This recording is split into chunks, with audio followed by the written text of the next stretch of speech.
ஹேனாவை காமிக்கிறாங்க. சார்லி எங்கே காணாமல் போயிருக்கான், அவன் எங்கே போயிருக்கான்னு தெரியல. நான் அவனுக்கு ஃபோன் பண்ணி கூட என் ஃபோன் அவன் அட்டனே பண்ண மாட்டேங்கிறான். இப்போ நான் அவனை தேடி தான் நான் காரில் போயிட்டு இருக்கேன் அப்படின்னு கில்பர்ட் கிட்டே சொல்கிறாங்க.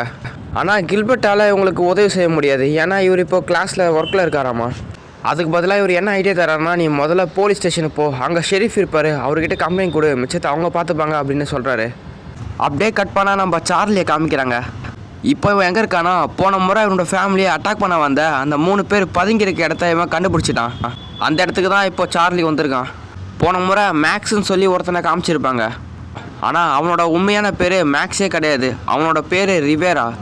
அவனும் இந்த 3 பேரில் ஒரு ஆள் தான். இப்போ அவன் சார்லி கிட்ட நம்ம சில விஷயங்களை பேச வேண்டியது இருக்குது, இங்கே உட்காரு நம்ம பேசலாம் அப்படின்னு சொல்லி கூப்பிட்றான். நீங்கள் 3 பேர் தான் நேற்று என்னோடய ஃபேமிலியை அட்டாக் பண்ண வந்தீங்கன்னு எனக்கு நல்லாவே தெரியும். நீங்கள் 3 பேர் பண்ண தப்புக்கு கண்டிப்பாக தண்டனை அனுபவிச்சே ஆகணும். நீங்கள் எல்லாருமே போய் போலீஸ் ஸ்டேஷனில் ஒழுங்கு மரியாதை போய் சரண்டர் ஆகிடுங்க அப்படின்னு சார்லி சொல்கிறான். அப்போ குறுக்குள்ள